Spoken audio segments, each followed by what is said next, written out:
আমি মায়ের গর্ভের মধ্যে ছিলাম, সেখানে মালিকের দরবারে একবার বলি নাই আল্লাহ আমাকে দুইটা হাত নামক নিয়ামত তুমি আমাকে দান করে দাও। মালিকের কাছে একবার বলি নাই আল্লাহ আমার দুইটা পায়ের দরকার, আমাকে দুইটা পা নামক নিয়ামত তুমি দান করে দাও। আমরা একবার আল্লাহর কাছে চাই নাই আল্লাহ আমার দুইটা চোখ দরকার, আমাকে চোখ নামক দুইটা নিয়ামত তুমি দান করে দাও। বরং বিনা চাওয়াতেই না চাইতেই আল্লাহর কাছে না চাইতেই আল্লাহ বলে বান্দারে আমি আল্লাহর কাছে না চাইতেই তোরে সুন্দর হাত নামক নিয়ামত তোরে দান করে দিলাম। ও বান্দা আমি আল্লাহর কাছে না চাইতেই এত সুন্দর সুন্দর দুইটা চোখ নামক নিয়ামত আমি তোরে দিলাম। ও বান্দা আমি আল্লাহর কাছে পা নামক দুইটা নিয়ামত না চাইতেই তোরে দুইটা নিয়ামত আমি দান করে দিলাম। এরে বান্দা একটু চিন্তা করে দেখ, যেই বান্দার দুইটা হাত না ওই বান্দাকে তুমি যদি জিজ্ঞাসা করে দেখো ও ভাই তুমি কেমন আছো, যেই বান্দার হাত না ওই বান্দা ডাক দিয়ে বলবি ভাই আমি বেশি ভালো না। আল্লাহর বান্দাকে তুমি আবার পুনরায় ডাক দিয়া বলবা কেন তুমি ভালো না। আল্লাহর বান্দা জবাব দিয়া বলবে হাত নামক দুইটা নিয়ামত আল্লাহ তোমাকে দান করে দিলেন, এই হাত নামক দুইটা নিয়ামত পাইয়া ও বান্দা তুমি কত সুন্দর ভাবে হাত দ্বারা আল্লাহর নিয়ামত গুলো বান্দা মুখের মধ্যে ভক্ষণ করতে পারো, সুন্দর ভাবে আল্লাহর সুন্দর সুন্দর খাবার গুলো নিয়ে নিয়ে মুখে দিয়া খাবার ভক্ষণ করতে পারো। ও বান্দা আল্লাহ আমাকে দুইটা হাত দেয় নাই, যেই বান্দাকে দুই চোখ নাই ওই বান্দাকে আপনি আমি যদি জিজ্ঞাসা করি ও ভাই তুমি কেমন আছো, আল্লাহর বান্দা ডাক দিয়া বলবে ভাই আমি বেশি ভালো না।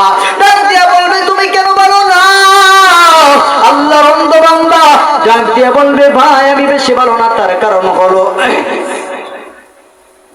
আল্লাহ চোখ নামক দুইটা নিয়ামত তোমাকে দান করে দিলেন। ও বান্দা এই চোখ নামক নিয়ামত দিয়ে বান্দা দেখে দেখে তুমি মসজিদে যেতে পারো, সেই মসজিদের মধ্যে গিয়া গিয়া আল্লাহর কুদরতি পায়ের মধ্যে বান্দা সিজদায় উঠে পড়ে যেতে পারো, আল্লাহর কুদরতি পায়ে সিজদা দিতে পারো। এই চোখ নামক নিয়ামত দিয়া দেখে দেখে আল্লাহর কালামটা তুমি তেলাওয়াত করতে পারো। আমি কেমন কপাল পুরা, আমি কেমন হতভাগা, এই চোখ দিয়ে দেখে দেখে আল্লাহর মসজিদে আমি যেতে পারি না, এই চোখ দিয়ে দেখে দেখে আল্লাহর কালামটা আমি তেলাওয়াত করতে পারি না। এই জন্যই আমি বেশি ভালো না। যেই বান্দার দুইটা পা নাই ওই বান্দাকে আপনি যদি জিজ্ঞাসা করেন ও ভাই আপনি কেমন আছেন, আল্লাহর বান্দা ডাক দিয়ে বলবে ও ভাই আমি বেশি ভালো না। বলে তুমি কেন ভালো না, বলে আল্লাহ পা নামক দুইটা নিয়ামত তোমাকে দান করেছেন। বান্দা মুয়াজ্জিন যখন হাইয়া আলাস সালাহ বলে ডাক দেয় আল্লাহ তাকে সাড়া দিয়ে বান্দা এই পা নামক নিয়ামত দিয়া হেঁটে হেঁটে হেঁটে তুমি মসজিদের মধ্যে যেতে পারো। কিন্তু আমি কেমন কপাল পুরা, আমি কেমন হতভাগা, আল্লাহ পা নামক দুইটা নিয়ামত আমি বান্দাকে দেই নাই। এই কারণেই আল্লাহর ডাকে সাড়া দিয়া দিয়া আমি বান্দা মসজিদে যেতে পারি না। এই আল্লাহর বান্দা একটু চিন্তা করে দেখো, তোমাকে আমাকে আল্লাহ হাত নামক দুইটা নিয়ামত দান করেছেন, এই হাত নামক দুইটা নিয়ামত আল্লাহর কাছে চাই নাই। এরে গোলাম এই চোখ নামক দুইটা নিয়ামত আল্লাহ তোমাকে আমাকে দান করেছেন, এই চোখ নামক দুইটা নিয়ামত কিন্তু আপনি আমি আল্লাহর কাছে চাই নাই। পা নামক দুইটা নিয়ামত আল্লাহ আপনাকে আমাকে দান করেছেন, পা নামক দুইটা নিয়ামত কিন্তু আল্লাহর কাছে আমরা চাই নাই। বিনা চাওয়াতেই আপনাকে আমাকে কে দান করেছেন একটু আওয়াজ দিয়ে বলেন, আরো জোরে বলেন না কে দান করেছেন। যেমনি ভাবে আল্লাহ হাত দিলেন নিয়ামত দিলেন, পা দিলেন বড় একটা নিয়ামত দান করলেন, চোখ দিলেন বড় একটা নিয়ামত দিলেন।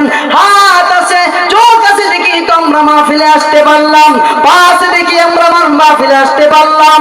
যেই বান্দার দুইটা চোখ নাই সেই বান্দা মাহফিলে আসা কষ্টকর হয়ে যায়, যেই বান্দার দুইটা পা নাই ওই বান্দার কিন্তু মাহফিলে আসা কষ্ট হয়ে যায়।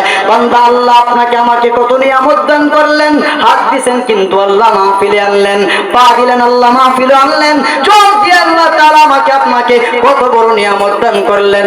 আবার এই মাহফিলে আসাটা কত বড় নিয়ামতের বিষয়, একটু চিন্তা করে দেখো রে যুবক, একটা হাদিসের মধ্যে আছে আল্লাহর নবী সাল্লাল্লাহু আলাইহি ওয়াসাল্লাম হাদিসের মধ্যে ইরশাদ করে ডাক দিয়া বলে, ও সাহাবায়ে কেরাম, এই দুনিয়ার জমিনের মধ্যে আল্লাহ একদল ফেরেশতাকে পাঠায় দেয়, একদল ফেরেশতাকে পাঠায় দেয়, তাদেরকে ডাক দিয়া বলে, এরে ফেরেশতার দল, তোমরা দুনিয়ার জমিনে ঘোরাফেরা করতে থাকবা, ঘুরতে থাকবা, যখন দেখবা কোন মজলিসের মধ্যে কোরআন হাদিসের আলোচনা চলতেছে, এমন মজলিসের মধ্যে একজন ফেরেশতা নেমে যাবে, সেই একজন ফেরেশতার কাঁধে আবার আরেকজন ফেরেশতা পাড়া দিয়া দিবে, সেই একজন ফেরেশতার কাঁধে আরেকজন ফেরেশতা পাড়া দিবে, এমনি ভাবে একজনের উপর আরেকজন উঠতে উঠতে আসমান পর্যন্ত যাবে।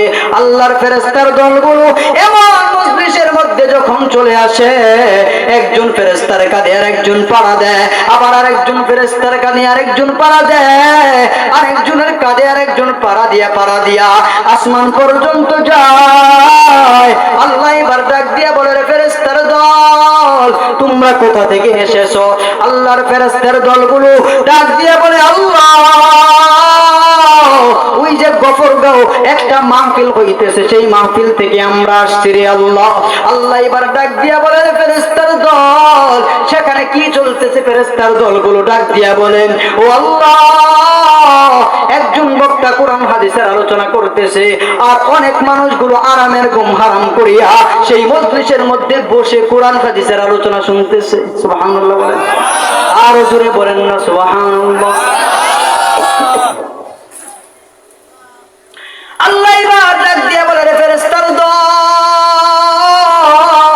যেই বান্দারা ওই মজলিসের মধ্যে বসে গেছে, ওই বান্দারা কি আমি আল্লাহ তাআলাকে দেখেছে নাকি?